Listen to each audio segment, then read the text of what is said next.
ముందుగా వీరశేఖర్ గారు నమస్తే అండి. సార్ నమస్తే. సార్, జనసేన ఇన్ఛార్జ్ కిరణ్ రాయపై వచ్చిన ఆరోపణలు ఎలా చూడాలి? అలాగే ఆరోపణలు చేసిన లక్ష్మి అనే మహిళను కూడా రాజస్థాన్ పోలీసులు అరెస్ట్ చేశారు. ఎలా చూడాలి ఈ వ్యవహారాన్ని? ముందుగా స్వతంత్ర టీవీ ప్రేక్షకులకు అలాగే ఈ డిబేట్లో పాల్గొన్న పెద్దలందరికీ నా హృదయపూర్వక నమస్కారాలు. ముఖ్యంగా ఇలాంటి సంఘటనలు ఏవైతే మహిళలపై అసభ్యకరంగా ప్రవర్తించారని, లేకపోతే మహిళలు పైన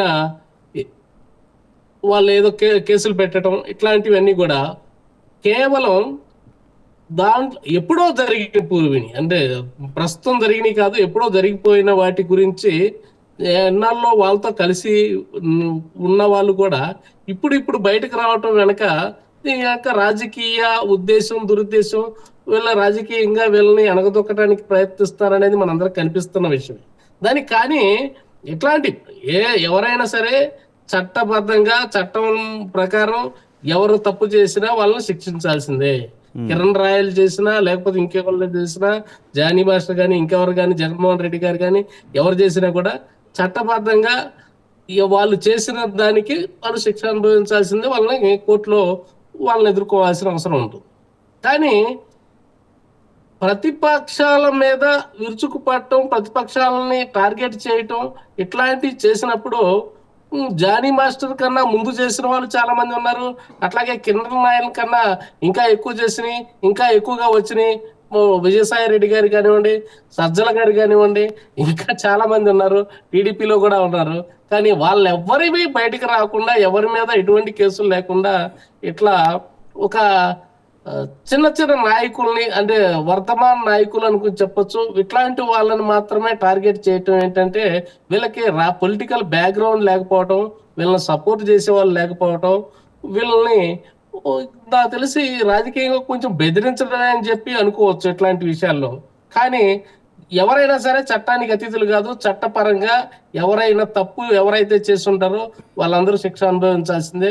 ఇది కోర్టులో తేలాల్సిన విషయమే, దాన్ని కానీ వీరశేఖర్ గారు, ముఖ్యంగా ఆ మహిళ బయటకు వచ్చింది, కొన్ని వీడియోలు చూపించింది, ఇవన్నీ ఫేక్ కాదు కదా. ఎప్పుడో జరిగిపోయిందన్నా సరే, ఎప్పుడు జరిగినా అన్యాయం అన్యాయమే. అది ఎప్పటికి వచ్చినా దానికి న్యాయం జరగాల్సిందే.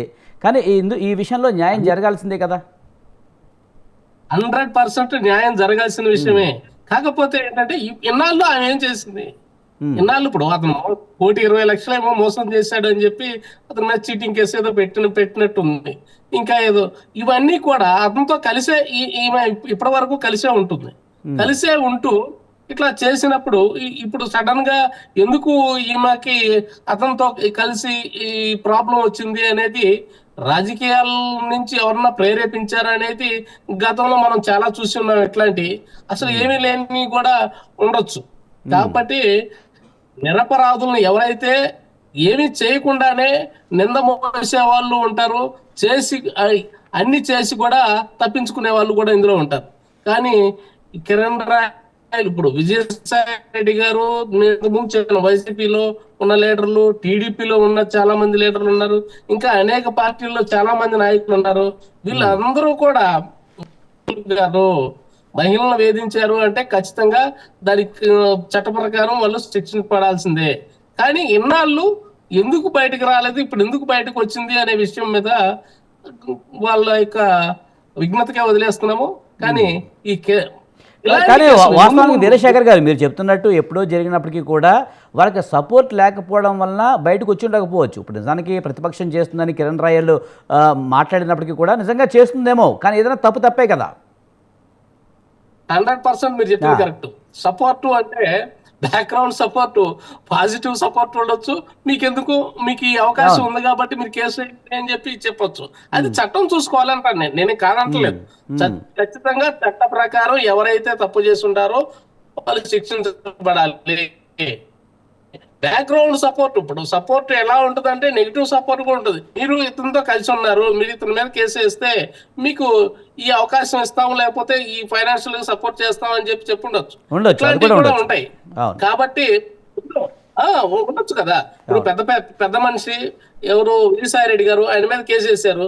ఆయన రకరకాలుగా చెప్పారు. అప్పుడు వీళ్ళే చెప్పారు, మన వాళ్ళే చాలా మంది డిబేట్ లో చాలా టీవీల్లో కూడా చూపించారు. ఏదో పొలిటికల్ గా ఈయన ప్రెజర్ చేస్తే డబ్బులు వస్తాయని చెప్పి ఇచ్చేసారని చెప్పి. ఆయనకు ఒక న్యాయం, ఈయనకు ఒక న్యాయం కాదు మనం అని చెప్పి మనం అంటలేదు. కానీ చట్ట ప్రకారం తప్పు చేస్తుంటే శిక్షకి అర్హులే ఎవరైనా. కానీ వీళ్ళని టార్గెట్ చేసి ప్రలోభాలకు గురయ్యి ఆ ప్రలోభం కోసం వాళ్ళ యొక్క లాభాపేక్ష కోసం వీళ్ళని టార్గెట్ చేయడం అనేది కూడా ఇట్లాంటిది మంచి పద్ధతి కాదు అని చెప్పి నేను అనుకుంటా ఉన్నాను. ఏది రైట్. ఏమైనా ఇలాంటి ఘటనలు జరగటం అనేది దురదృష్టకరం. రైట్. సంఘంలో పాజిటివ్ పాలిటిక్స్ ఉండాలి. ప్రజలకు ఉపయోగపడే పనులు కార్యక్రమాలు రాజకీయ నాయకులు చేస్తా ఉండాలి. కానీ ఇట్లాంటి కార్యక్రమాల్లో ఇరుక్కోవటం రైట్ అనేది సార్. వాళ్ళకు కూడా వాళ్ళ రాజకీయ జీవితానికి, వాళ్ళ భవిష్యత్తుకి, వాళ్ళు చేసిన కార్యక్రమాలకి, వాళ్ళ యొక్క జి- ఆ, ముందు ముందు భవిష్యత్తుకి ఇది ఆటంకం అని చెప్పి రైట్ చెప్పుకోవచ్చు. సార్. ఎవరు ఇలాంటి కోరుకోరు అని చెప్పి నేను అనుకుంటా.